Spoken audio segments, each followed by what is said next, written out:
are with BLMC Mortgage, and today we actually came out downtown because we're able to come out downtown more with all of the COVID ratings. What is it called? The cases are going down, so we're so happy to see so many more people out downtown.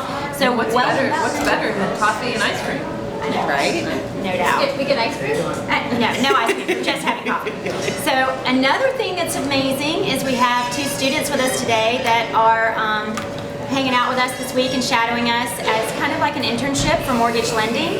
And their names are Jack James from Bartow, Florida, and Cole Phillips from right here in beautiful sunny downtown Greenville, South Carolina. And they're just kind of getting a feel for what the mortgage lending industry is like, and it's been kind of fun and hectic. Do you guys, how have you guys liked it? I like it a lot. It's very interesting. Jack, what do you think about It's it? definitely different than what I'm used to. For sure. For sure. Very fast-paced time. Very. No lunch breaks. I don't even know. Nobody eats here. No. Would you say that HGTV really glamorizes our jobs? I don't watch HBO. Do our jobs get glamorized on Would you say that it HGTV? glamorizes our jobs? Yeah. Oh my gosh. So one of the things we're going to talk about today, and speaking of HGTV and buying houses, is we are talking about first-time home buyers and home ownership and some of the things that you need to look for, some of the mistakes that first-time home buyers make, some things that Jack and Cole have learned this week about buying homes and what it takes to buy a home, and the things that you really need to look for before you actually start buying a home, getting with a realtor, anything like that. So Kristen wrote an amazing blog. It will be on our website at myblmc.com, and so please go to myblmc.com and look for the 5 mistakes you can make with home ownership being a first-time home buyer. But so Shelly and Angie and Carolyn are all loan officers with BLMC, as well as myself. So if you have any questions after this video, please feel free to give us a call at 864-255-3173. We would love to discuss the possibility of getting you in a home and getting you with a realtor here in Greenville. Shelly, what are some things that you think are definitely things that first-time homebuyers should start out with before they even go out and start even looking on Zillow? First and foremost, most important is getting a good, solid pre-approval letter. So many people go look at a house first and then kind of scramble around trying to see, oh, can I afford it? Am I qualified to buy this house? What are my options? Very important, truthfully, to talk with a local lender that you trust or that your realtor trusts. So many people want to do a quick online version of a loan application, and there's just a lot of room for error there.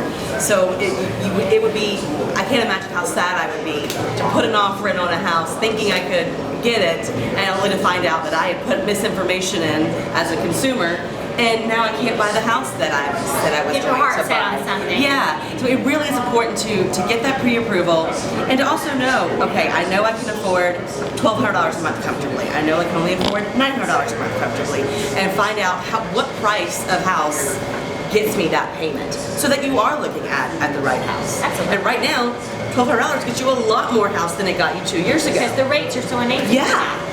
So that's my number one for sure. One of my things I always tell people too is don't live for your house, live in your house. You don't want to be spending so much money on your house payment that you can't even go out and get a awesome coffee at Spill the Beans. Plug Spill the Beans. Angie, what is something that you would say? Product placement. I know. Oh, no, I need to have my Spill the Beans thing. I would agree with Shelly in the value of getting a local lender. That is huge, and it's also huge when you're making an offer. If the listing agent sees that it's coming from somebody local, that adds value to your offer and strength. Secondly, I would make sure your loan officer is going over the cost estimate with you. Make sure they're overestimating your closing costs. Make sure they're explaining to you that you are responsible to pay your own closing costs if that's not in your contract. There's oftentimes that I run into borrowers that have no idea they're responsible for their own closing costs. So There's more to it than just the down payment. Right. Get with a lender that's going to take the time to educate you. That's great, yes. And shop, rate shop.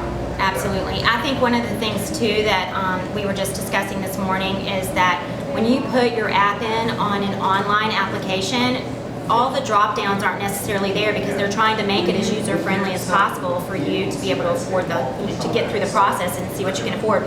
So I would say garbage in, garbage out. If you don't know what you're putting in, you may not be getting the accurate information back out. The part-time job you've had for 3 months that you put in the income for, we can't use that much in a lot of cases. If you don't have it for 2 years. I mean, there's just a lot of guidelines. Yeah, so there really is a lot that your local expert lender And having can a loan help you officer with. too, they're going to explain to you what your options are. A lot of people don't realize they have options. Right. So, you know, that's It's not one size fits all. It never is. Right. What were you saying, Cole, earlier before we started about your options? You were saying that you didn't know. You can put less money down as a first-time home buyer and apply for more, like a VA loan or different other loans to get a better rate. FHA, USDA. Instead of putting all your money down as a first-time home buyer. Yeah, there are definitely a lot of options That's for one of- first-time home buyers. And that's one of the mistakes on the blog that Kristen mentions in our blog is that don't just completely shred your savings. Look at your options, like Cole said, putting down a little bit less money and keeping your savings intact so that you can go to Lowe's after Lowe's, tag Lowe's in our video.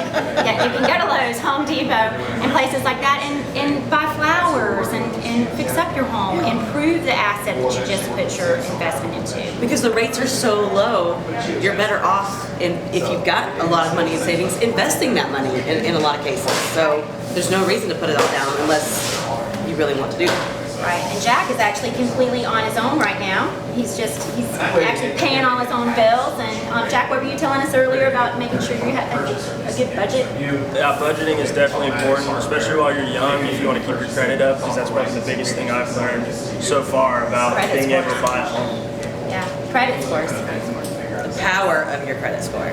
And we were just doing a loan yesterday, Jack and I, and the person had perfect credit except for one trade line that they had paid late. And Jack couldn't believe how it damaged the score so much that that person couldn't even be on the loan. And it was because of one mistake, one late fee. So there's a lot of good stuff, a lot of good information. We hope that you'll definitely go to our blog and check it out. And we appreciate Jack James and Cole Phillips being with us this morning, and we appreciate you guys joining us, and we look forward to seeing you again on another episode of Chit Chat. So we'll see you later. Thanks a lot. Bye-bye.